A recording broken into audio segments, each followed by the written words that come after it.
চোখের কাপড়গুলো খুলে ফেলো অ্যাশলি, এরা তোমার 6 জন এক্স বয়ফ্রেন্ড। আর যে শেষ পর্যন্ত অ্যাশলিকে খুশি করে টিকে থাকতে পারবে সে জিতে নেবে $2.5 লাখ।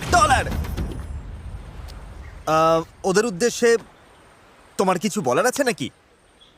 আমি ভাষা খুঁজে পাচ্ছি না। চলো ক্যাম্পের দিকে যাই। আমার জন্মদিনে ইনভাইট করা সত্ত্বেও তুমি আসোনি, তাই মন খারাপ। ও, আমি ব্যস্ত ও কি ছিলাম। তোমাদের কারোর জন্মদিনের পার্টিতে গেছিল? হ্যাঁ, ও তো আমাদের পার্টিতে ছিল। কারণ ওরা এমন একটা দ্বীপে থাকতে যাচ্ছে যেখানে প্রয়োজনীয় সবকিছুই আছে। আমরা সারা জীবনটা এখানে কাটিয়ে দিতে পারবো। কিন্তু এই চ্যালেঞ্জটা টিকে থাকার লড়াই নয়, এটা হলো ওর মন জয় করে শেষ পর্যন্ত টিকে থাকার লড়াই। প্রত্যেক 5 দিন অন্তর অ্যাশলি তোমাদের একজনকে বিদায় করে দেবে, আর শেষে যে টিকে থাকবে তাকে একটা কঠিন সিদ্ধান্ত নিতে হবে। সে কি প্রাইজ মানির ভাগ অ্যাশলিকে দেবে নাকি পুরোটাই নিজের কাছে রেখে দেবে? এইটুকুই, মজা করো সবাই।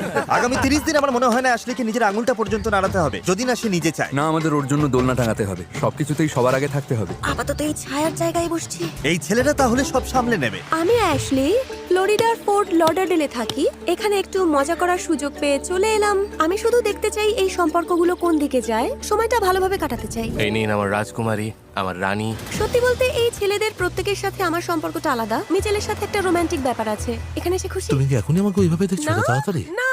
বাকিদের মধ্যে কারো কারোর সাথে আমি একটু একটু ফ্লার্ট করি, আবার কেউ আছে যারা শুধুই বন্ধু। কে আগে যাবে সেটা নিয়ে আমার একটা ধারণা আছে, দেখা যাক কি হয়।